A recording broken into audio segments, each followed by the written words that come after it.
안녕하세요, 미친오타쿠입니다. 최근 체인소맨 레제편과 귀멸의 칼날 무한성이 한국에서 큰 흥행을 거두고 있죠. 저도 이번에 한국 갔을 때 무한성 3번 보고 톱 2번 봤습니다. 그런데 얼마 전에 어떤 평론에서 이런 걸 보고 돌연변이 현상이라고 표현하더라고요. 한국 극장이 일본화되고 있다라는 말까지 붙이면서 그 평론을 읽어보고 좀 의문이었던 게 저는 아니 사람들이 재밌다고 보러 간 건데 이게 왜 돌연변이 현상이지? 라는 생각이 좀 들었어요. 평론 내용을 요약하면 일본 애니가 너무 잘 나가는 건 이상한 일이고 이러다 보면 극장이 일본처럼 변할 수 있고 그러다 보면 영화 대신 트로트 콘서트나 야구 중계 같은 걸 틀게 될 수도 있고 그런 극장은 돌연변이 공간이 된다라는 내용이 주를 이루고 있는데 일단 돌연변이라는 표현 자체가 좀 그렇죠. 기본적으로 잘못된 변화라는 뜻이니까요. 시대가 바뀌고 취향이 달라지고 이제 사람들이 한국 영화니까 봐야지 이런 생각으로 극장 많이 안 갈 것 같은데 저도 딱히 그런 생각을 가지고 영화 보러 가진 않고 그냥 재밌어 보여서 혹은 감정적으로 끌려서 보는 거죠. 그게 일본 애니일 수도 있고 미국 영화일 수도 있죠. 한국 영화일 수도 있고. 그리고 제가 평론에서 좀 이상함을 더 느낀 부분이 있는데 주인공 머리에서 전기톱이 튀어나오는 애니메이션인데 그런 판타지에 230만 명이나 몰리고 있다. 이게 무슨 트렌드인가? 이 문장인데 아니 그럼 대체 어떤 판타지면 괜찮다는 걸까요? 하늘에서 외계인이 쏟아지고 슈퍼맨이 날아다니는 건 괜찮은데 머리에서 전기톱 좀 나오는 게 그렇게 큰 대수일까요? 판타지라는 게 원래 비현실적인 상상에서 시작되는 장르인데 그걸 현실적인 기준으로 이상하다, 이해 안 간다라고 판단하면 그건 판타지를 판타지로 안 보는 거죠. 이런 반론이 나올 수도 있어요. 슈퍼맨은 서사가 뚜렷하다. 예를 들어서 어벤져스 같은 경우에는 스토리 라인이 뚜렷하다. 근데 체인소맨은 그런 게 있냐? 아니 있잖아.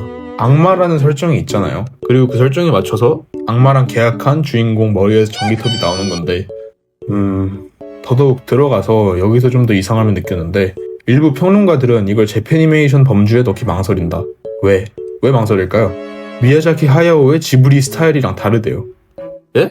재패니메이션이라는 단어 자체가 그냥 일본에서 만든 애니메이션을 말하는 건데 이게 미야자키 하야오의 지브리 스타일이랑 다르니까 재패니메이션이 아니다? 이런 표현이 아니라 2000년대에서 2010년대를 풍미했던 한국인들에게 익숙한 일본 애니메이션 하면 떠오르는 미야자키 하야오 스타일이랑 다른 애니메이션이기 때문에 새롭고 센세이셔널하다라고 생각하면 될 것 같은데 재패니메이션 범주에 넣기 망설인다는 조금 그럼 귀멸의 칼날이나 체인소맨 같은 작품은 일본 사람이 만들었는데 일본 작품이 아닌 건가요? 그냥 일본 애니메이션의 다른 세대 작품인 거지 지브리랑 달라서 일본 애니가 아니다 범주에 넣기 망설여진다는 좀 아닌 것 같습니다. 시대도 바뀌고 감성도 바뀌고 표현 방식도 바뀌었는데 이걸 정통성이 없다고 치부하면 어떤 문화든 더 성장할 수 없죠. 정통성이라는 틀에 갇혀있고 그거를 어떤 문화든 기준으로 세우면 그거는 성장할 수 없죠. 사실 지금의 일본 애니 산업은 지브리 이후에 완전 다른 방향으로 바뀌고 있잖아요. 아까 말했듯이 세대가 바뀌고 기술이 바뀌고 감정 표현 방식도 달라졌으니까 그걸 개념화하기 어렵다라고 말하는 게 좀 신기했습니다. 이걸 언급을 꼭 해야 되는데 물론 저도 일본 문화가 우리나라 문화를 덮어버리는 거에는 반대예요. 당연히 반대해야지 한국인이면. 역사적인 이유도 있고 조심해야 될 부분이 맞죠. 우리가 겪은 아픈 과거도 있고 지금도 일본 문화가 너무 무비판적으로 소비되는 걸 경계해야 한다고 생각해요. 내가 이런 말을 해도 되는지 모르겠는데 너무 언행불일치 같은데 경각심을 어느 정도 가져야죠. 특히 우리나라 같은 경우에는 역사가 더 있으니까. 제 개인적인 생각을 좀 더 말씀드려보자면 우리나라랑 일본의 역사적인 관계를 생각하면 문화 소비에서 경각심을 갖는 건 당연히 중요해요. 경각심을 가져야 하고요. 우리가 겪었던 아픈 과거를 잊지 않고 그 안에서 신중하게 판단하는 건 꼭 필요하죠. 근데 그렇다고 해서 사람들이 스스로 선택한 콘텐츠를 역사의식이 부족하다거나 국산을 먼저 봐야 한다, 국산 영화가 먼저다라는 식으로 몰아가는 건 옳지 않다고 생각해요. 소비자는 자신이 공감하고 즐길 걸 선택할 수 있는 자유가 있고 그거를 억지로 바꾸려 하면 오히려 반감만 흔들어요. 역사를 잊지 않는 것과 문화 취향을 존중하는 거는 어쩌면 되게 연관성 있는 주제지만 다른 문제라고 생각해요. 둘 다 균형 있게 지키는 게 진짜 건강한 문화의식이라고 생각합니다. 마지막 문장에서도 보면 OTT 환경에서 극장 스크린 수는 어쩔 수 없이 줄어드는 것이 대세이겠으나 채워지는 콘텐츠는 영화여야 한다.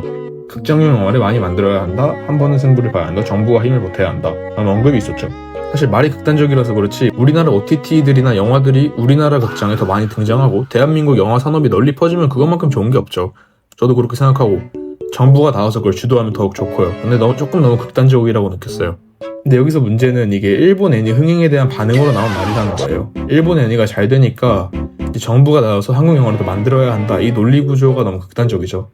분명히 이 말에 동의하는 부분도 어느 정도 있지만 일본 애니가 흥행했다고 해서 한국 영화가 밀리고 있는 것도 아니고 아닌가 밀리고 있는 것 같긴 한데 일본 애니메이션 영화에 비해서 밀리고 있다는 게 아니라 그냥 한국 영화 산업 자체가 조금 좋지 않은 길을 걷고 있는 건 맞는 것 같긴 해요. 그냥 지금 관객들이 선택지를 다양하게 누리고 있다라고 보면 좋을 것 같아요, 저는. 결국 소비자들이 자기 돈 내고 시간 들여서 재밌는 영화 보러 가는 거잖아요. 결국 중요한 건 누가 이겼느냐가 아니라 누가 더 잘 만든 영화 콘텐츠를 내놓느냐가 중요하다고 생각해요. 일본 애니메이션을 밀어내야 한국 영화가 살아나는 게 아니라 한국 영화가 스스로 경쟁력 있는 산업으로 콘텐츠로 성장해야 한다고 생각합니다.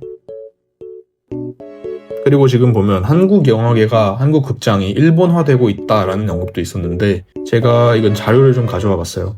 2024년 기준 박스오피스에서 집계한 데이터, 흥행 데이터인데 한국이랑 일본 비교해 봤을 때 한국에서 흥행한 영화들을 보면 오히려 국내 영화나 이 해외 영화들이 적절하게 섞여 있는 모습을 볼 수 있는데 일본의 자료를 보면 대부분 국내 영화들이 많아요. 그렇다고 뭐 아예 극단적으로 국내 영화만 상영하고 흥행한다가 아니라 오히려 일본보다 우리나라가 더 글로벌하게 극장에서 영화들의 종류를 더 다양하게 사용하고 있다라는 데이터가 지금 있고요. 뭐 이건 그냥 하나 찾아본 거일 뿐이니까 이게 뭐 한국 극장이 일본 극장보다 더 글로벌하다, 더 다양하다 뭐 이런 거를 완전히 뒷받침해주는 그런 건 아니지만 한국 영화나 극장들이 일본화되고 있다라는 말은 섣부른 판단이라고 저는 생각해요. 일본 영화들이 한국에서 흥행하는 거지 한국 영화계가 일본화되는 건 아니니까요. 안 그래도 체인소맨이랑 무한성 편이 우리나라에서 흥행하고 이에 대한 평론이 있길래 그리고 되게 핫한 주제가 됐길래 제 생각을 한번 말해봤습니다. 저는 비하나 비난의 의도는 없고 개인적인 의견으로만 받아들여 주셨으면 좋겠습니다. 여러분 생각을 댓글에 달아주세요. 시청 감사합니다.